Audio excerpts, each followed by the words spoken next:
This is a 1990 EA Falcon, and this is got to be one of the most interesting cars to me that I've had on this channel.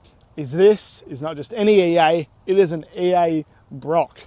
That's right, this is the EA Falcon that Peter Brock worked on. Crazy rare, guys. This one making 165 kilowatts, and that is very good for what it is, and we'll come back to that later. There was meant to be 500 of these made, but really they only ended up making 126 of these, either in automatic, which this one is, or a 5-speed manual. So talking about the running gear for a second, this is really special. 165 kilowatts this is making, up from 139. I mean, that is a pretty significant upgrade. So it has extractors, it has this free flow air intake. It was dyno tuned back in the day. Like, you know, that is a significant upgrade.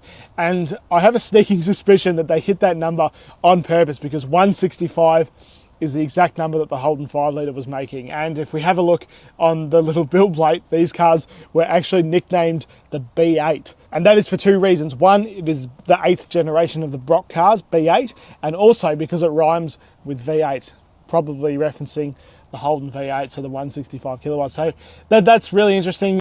And this engine bay does have a few little Brock things. You know, we have a little stick here that says Brock Quality Control Approved. There are some Peter Brock tags all over. And one thing that's interesting about the B8 one is it looks like it's been almost hand engraved, which is pretty cool. I know there'll be a few people out there that think, why am I driving a Ford when this is a Holden and Channel and all that stuff? But, you know, you got to remember, without one, we wouldn't have the other. This car is really special. It's part of the Peter Brock story, and it deserves much more attention than it probably gets. I think a lot of people will not even know that this car exists, and you know, it was one of the last of the Peter Brock runs, and before Tickford, and yeah, really interesting stuff. And there's so much one-off and interesting stuff with this car that I'm sure I've forgotten something. So if I have, please feel free to let me know in the comments below, because yeah, there is a few interesting things about this, and I'm sure I've forgotten something.